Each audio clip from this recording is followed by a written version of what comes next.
I want to talk now to Darren Schalk, who's an author of a book called Dear God, We Need to Talk. Good morning, Darren. Good morning. Thank you for having me. Tell me, first of all, how is it you decided it was time to write a book? That's a good question.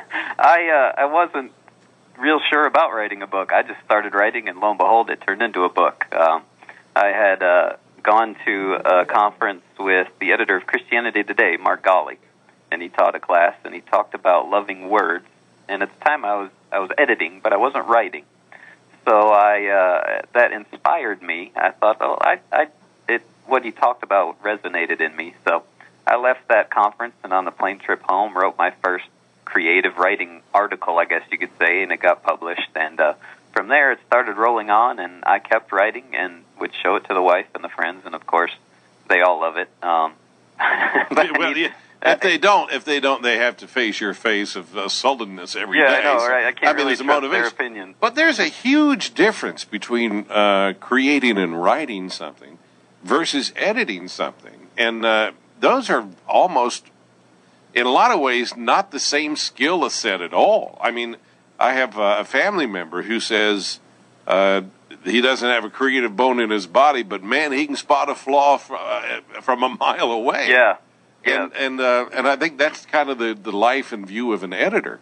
But to be in there and to generate something that simply was not there before is a whole different skill and talent, isn't it? Yeah, and now that I've sort of been doing them both for a few years, I've come to appreciate the writing aspect, where you can take something blank and make it into whatever you want.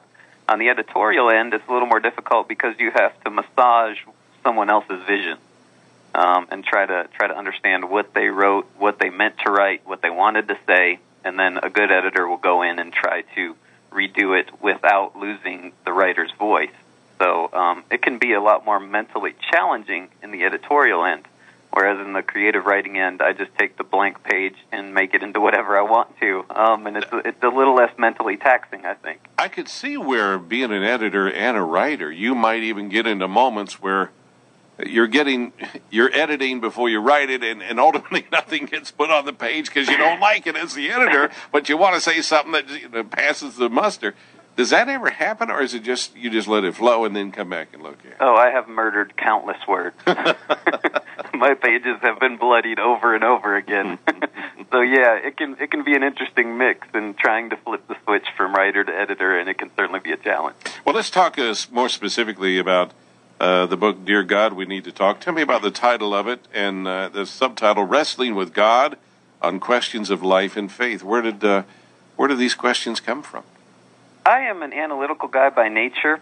I ask the questions why all the time. I'm always probing, always wanting to know what's behind whatever's in front of me and see a motive and see what else is there. If you were to look in the margins of my Bible, you'd see questions and question marks just written throughout of, what am I not seeing here? What's missing?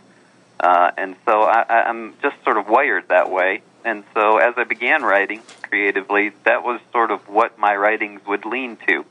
And so I have to ask those questions about God. Raised in a Christian home, have been through Bible training, seminary, Bible degree, spent a lot of money to figure out what God says and what He hasn't said, and I've come to realize I know nothing still after $70,000.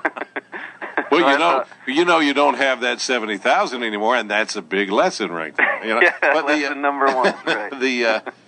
Do you ever get the sense that the God that we're talking about, the God of the Bible, ever rolls his eyes and says, "Oh, Darren, not another question from you"? You know, I hope not, and honestly, I don't think so. I think God, and here's the main reason I sort of approach the book in this way. In my upbringing, and I think there's still a prominent idea today that it's not okay to question God, that it shows some sort of lack of faith if you bring your questions to God. And I tend to lean the exact opposite way, that I think it's okay to come to God with your questions. And, there's a question that I talk about often. It's the question that says, why God? Two simple words. Now, if you put a comma in that phrase, you're directing that question to God. Here's where the editor in me comes out again. put a comma in that phrase, you're saying, why God? You're directing your question to God. But if there's no comma, you're asking something about God. Why God at all? Why should I believe? Without a comma, it's a statement of doubt. With a comma, it's a statement of faith, because you're directing that question to God, and underneath that is saying, God, I believe you're up there.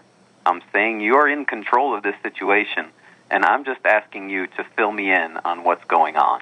And so I think there, in the questioning, if you're questioning to God and not about God, that there's some actual faith behind the question. So, yeah, God may get annoyed from time to time, but I think more often than not, he's pretty happy that I'm talking to him at all. Well, that's a bit of powerful insight there. I would think in this the book entitled "Dear God, We Need to Talk." By the way, where can you find the book, Darren? You can get the book anywhere. It's Amazon, Barnes and Noble. I had my first great experience, this first book I've written, and saw it on the Barnes and Noble shelf a couple weeks ago. So that was a great moment I shared with my wife. That is a historic moment. Yeah, yeah. A moment of near epiphany. Exactly, and I believe that's how. In fact, one girl was looking in the aisle, and she seemed to be just probing, and so I asked her, if you need a good book, I think you should try this one. I wrote it. She bought it, so it went well. So not only that, you got sales acumen as well. Yeah, right. At least you believe in your product, and that's an important thing. Tell you what, we'll take a couple of minute break and come back and talk a little bit more with author Darren Schalk. The book is Dear God, We Need to Talk. And we're going to talk a little bit more about some of these questions that are coming up, maybe ones that you have as well, in just a moment. Good morning. It's 9:46, 14 before 10. Laura Ingram will be joining us just after 10 o'clock this morning on AM 980, The Eagle. We continue our discussion this morning with author Darren Schalk, and the book he's written is Dear God, We Need to Talk. And Darren, you got a book. It's going to have, you're a couple of hundred pages here, but there comes an end to it, so you can only have so many questions or so many discussion points. Tell me about how you chose the ones that you address in this book and why, and maybe give me a couple of examples you think that are really, distilled, or we kind of launch expectations for the rest of the book. Yeah, I mentioned I think God's okay with our questions, and try to prove that biblically by looking at the story of Job. The book of Job is very interesting. You usually only hear about the storyline, which you get in the first 2 chapters of Job and the last half chapter of Job. But in the middle of that, you have 39, nearly 40 chapters of just dialogue. And you get some really interesting stuff there because, right at the beginning, it talks about Job losing everything, and it says, in all this, Job did not sin in what he said. But then it opens up in chapter 3 with the dialogue, and the first thing that comes out of Job's mouth is he curses the day of his birth. And then he goes on this just continually cursing almost all of God's creation. And so Job says some very challenging things throughout that book. And then you have the friends who are chiming in and think they know everything about God. And it's interesting as you look through there because the friends never once speak to God. The friends only speak to Job. And Job so often ends up responding to the friends' inquiries, but so often in the middle of Job's response, he changes from talking to the friend to talking directly to God and directing his questions and his comments to God. And of course, in the end, God himself shows up. Now, Job doesn't get any answers to his questions. What Job ends up with is simply an encounter. And it seems that the encounter was enough for Job. And so I think, and one of the things that sort of runs through the book is this idea that, bring all your questions to God. Anything you have, bring to God. I think Martin Luther's first rule of prayer was supposedly, don't lie to God. And so often I think we feel like we can't be honest with God. Yeah, I think so often we are guilty of emulating Adam's less than wise attempt to hide from God. Yeah. I mean, and it really is, it's comical if you think about it. You know, the God that created you, that made every hiding place out there, Right. You're really going to be able to hide from him. And I think by not addressing some of the issues that maybe we face on a day-to-day basis with our faith and directly to and through God, we're kind of participating in that, comedy, aren't we? I mean, God already knows. It's the issue of us bringing that to our attention and that we recognize that we need to put it at the feet of God, right? Yeah, I think, and after looking at Job in this manner, I think one of the main emphases of the book, if not the main emphasis of the book, is prayer and how we talk to God and how we can or are allowed to talk to God.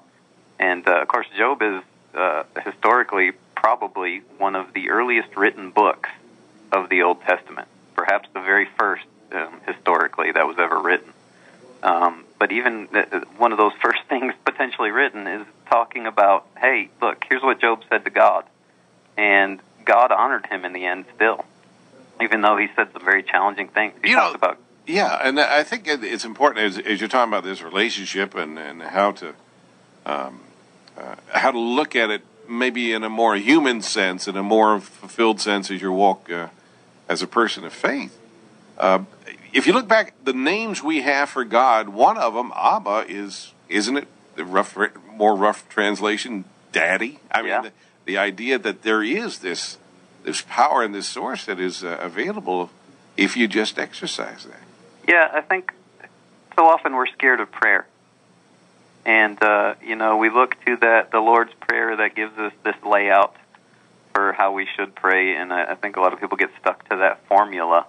But it's interesting, if you look to, I believe it's John 17, in Jesus' sort of climactic prayer in that moment of his life when he was about to begin his journey to the cross, and there's a whole slew of verses there that record his actual prayer. And if you look at that, Jesus didn't follow that pattern. He was just pouring his heart out, and he said, if it's possible, take this cup from me. He's sweating drops of blood as he says it, and he is just letting everything inside of him out. And he wasn't scared of prayer in that moment at all. And I don't think we have to be either. You have an interesting perspective here on one of the moments, and that is the idea, God disappointing us. Tell me about that twist of, certainly the other way around is probably the standard view, but talk to me about how you came up with that and what your point is in putting it that way. When God disappoints, or when God disappoints me. There's a quote from Jack Handy, who they used to quote him a lot on Saturday Night Live, and it's one I've remembered since childhood because they were just sort of off the cuff things that they'd throw out. And he talks about he thought it was funny to this man tells his son that he thought he would take him to Disneyland. And to be funny, he took him to an old burned-down warehouse and pulled up, and he said, "Oh no, Disneyland burned down. I guess we'll have to go home." And that's it in a nutshell. But a lot of times, we expect certain things of God, and it seems like we get something else. And in the moment, that can be extremely disappointing. And so the question is, how do we deal with that disappointment when God does something in a way that we don't expect him to do, and it almost feels like he's let us down? It almost is a moment where you want to do the two syllables in the name God. Like, God? God? Yeah, like really? when my kids say, Mom. Yes, exactly. Yeah, seriously, really? Exactly. And I look again to the story of Jesus, and you see disappointment after disappointment. Again, around that same time of his prayer in the garden, he was walking back, and he kept checking on his disciples who he was hoping were praying for him because his greatest moment of trial was coming, and he kept finding them asleep. And I always think of moments like that in a human venue, in a human heart. How could you? After all I've done for you, you know, and to, I mean, that would be the human reaction, right? Yeah, and that seems to be the way he reacts. Come on, guys. Could you not even stay awake for 1 hour? I'm over here sweating drops of blood over what's coming, and you're just sleeping in the corner. And then, of course, you have the greatest moment of disappointment that had to be as he's hanging on the cross. People are spitting on him and cheering for his death, and these are the very people that he came and that he's suffering for in this very moment. And yet in the midst of all that, he said, Father, forgive them. And I think that's certainly a model for us to follow in our moments of disappointment. One other question. Does God ever blink the eyes on the back of his head? This is from the book, Dear God, We Need to Talk. I sure hope so, but I question that. How did you address that and give us some insight? As one of my younger brothers says, my parents were always Jedi. Yeah. They always knew what was going on. I snuck out of the house when I was 14. Don't tell my mom. I hope she's not listening. She's probably read the book by now, so she knows. I snuck out of the house when I was 14, got away with it, went down the road, saw some friends, came back in as the sun was rising, Ooh. crept back into my bed. Nobody knew. I thought I had pulled off the perfect plan of cunning sneakiness. And lo and behold, a few weeks later, they called me into the living room after a church service. My dad was a pastor. And they said, Darren, do you have something you need to tell us? And, you run through the... That's a rough thing. I don't know. Yeah, the most scary moment as a teenager, because there are so many things you could admit to. Yes. But I'm wondering, I don't know what they're looking for, so I gave them my best. I'm baffled by that question. I have nothing. Look. Good answer. Yeah. And they said, did you sneak out sometime recently? And I was dumbfounded in that moment, because it had been a good 3 weeks, probably. And lo and behold, my dad had been speaking in a chapel service, and he said something about sneaking out in the middle of the chapel service, and apparently he saw me shoot a look to the friend that I had visited, and saw the look on the friend's face, and he knew immediately. That's so funny. Yeah, and so, of course, God seems to do the same thing. He always knows, even when we feel like he doesn't. I'm married to a PK, a preacher's kid, and I know that the looks from the pulpit can be very, very powerful, especially as a young person in church of doing the right thing. Hey, listen, Darren, it's been a pleasure. Our time is up, but if you would mention again where you can find your book, Dear God, We Need to Talk. It is Wrestling with God on Questions of Life and Faith. And where is the book available again? You can check it out on Amazon, Barnes & Noble, ChristianBooks.com, or if you go to the bookstore that I work with, WhiteWingBooks.com, and order from there, you can get a signed copy. If you go